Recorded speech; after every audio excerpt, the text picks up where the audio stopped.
On what you practice without knowing. You have, I suspect, been practicing something this very morning without realizing it. Before you even rose from your bed, you rehearsed a posture toward the day. Perhaps you reached for worry before you reached for water. Perhaps you lay still for a moment and felt the quiet hum of being alive. Or perhaps you leapt immediately into a catalogue of tasks, as if the day were a creditor come to collect. Either way, you were practicing. You are always practicing. This is the thing I wish someone had told me long ago, not as a warning, but as a kind of liberation. Every hour you are in rehearsal. Not for some grand performance to come, but for the person you are becoming in this very moment. The question is not whether you are practicing. The question is what. Watch yourself for a single day, truly watch, and you will find it amusing how much of your life runs on repetition you never chose. You practice impatience at the slow line, the stuck door, the friend who tells the same story for the fourth time. You practice it so faithfully, with such dedication, that you could teach a class in it. And yet if someone asked you, "Do you consider yourself an impatient person?" you might say no. You might say you are merely responding to circumstances. But circumstances are not your sculptor. You are. Every response is a chisel stroke, and the marble does not care whether you were paying attention. Consider the baker who rises before the sun. She does not think about each movement of her hands. The flour, the water, the folding of the dough, these have become part of her body's knowing. She practiced, at first with great clumsiness, dropping things, misjudging the heat of the oven, producing loaves that could serve better as doorstops. But she continued, and now her hands know what her mind has forgotten it ever learned. This is the nature of all practice. It begins as effort and ends as identity. What a remarkable power, and what a sobering one. Because the same principle that turns a clumsy apprentice into a master also turns a small, repeated bitterness into a permanent disposition. The hands learn what you give them. So does the heart. I do not say this to frighten you. I say it because it contains, hidden within its seriousness, a tremendous cause for hope.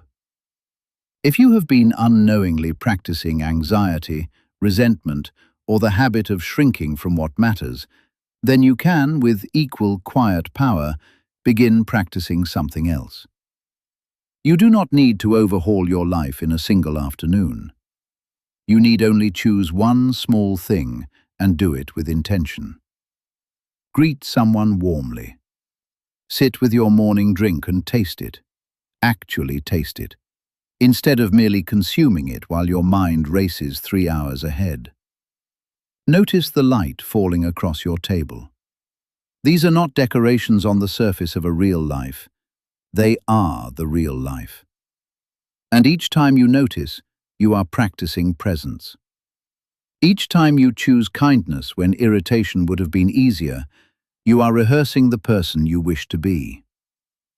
Here is what delights me about human beings. We are stubborn enough to practice misery for years and then, in a single afternoon, turn towards something better. I have seen it happen.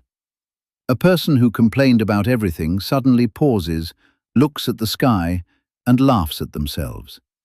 Not cruelly, gently, as if they had just noticed they were carrying an umbrella in full sunshine.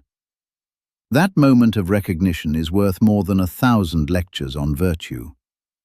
It is the moment when practice becomes conscious, when you see the chisel in your own hand and realize you may point it wherever you wish.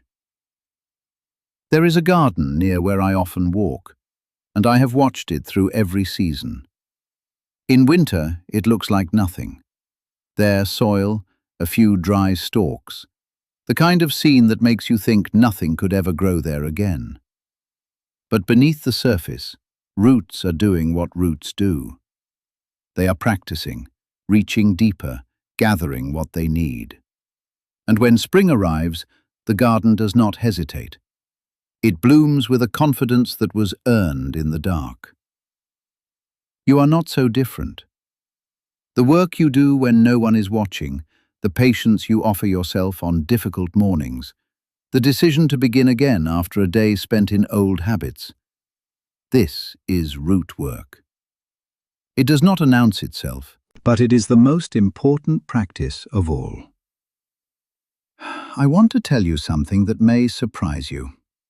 You do not need to be disciplined to practice well. You need only be honest. Discipline, as most people imagine it, is a kind of gritted teeth, a war against your own nature. But honest practice is gentler than that. It is simply noticing. Noticing that you have spent the last hour worrying about something you cannot control, and then, without self-punishment, choosing to set it down. Noticing that you spoke sharply and deciding next time to pause before the words leave your mouth. The noticing is the practice. The correction is not a punishment. It is a kindness you extend to your future self, the way you might straighten a young tree after a storm. Not because the tree has failed, but because you want it to grow tall. And here is the beautiful secret at the center of all this. What you practice most faithfully is what you will have on the day you need it most. When difficulty arrives, and it will, you will not rise to the level of your intentions. You will fall to the level of your practice. If you have practiced calm, you will find calm waiting for you like a lamp left burning in a window. If you have practiced gratitude, you will find, even in loss, something that gleams. This is not optimism. It is architecture. You are building the house you will one day need to shelter in, and you are building it now, one ordinary hour at a time. So let me ask you this with all the warmth I possess. What did you practice today? Not what did you accomplish, not what did you produce, but what did you rehearse? Did you practice rushing or savoring? Did you practice fear or trust? Did you practice the smallness of complaint or the wide sky of wonder?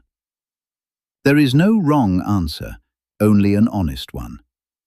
And honesty, I have found, is the very first thing worth practicing.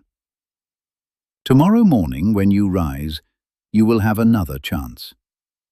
The light will come through your window as it always does, patient and unhurried, asking nothing of you. And in that first quiet moment, before the world begins its clamoring, you might choose to practice something beautiful. A breath held in gratitude.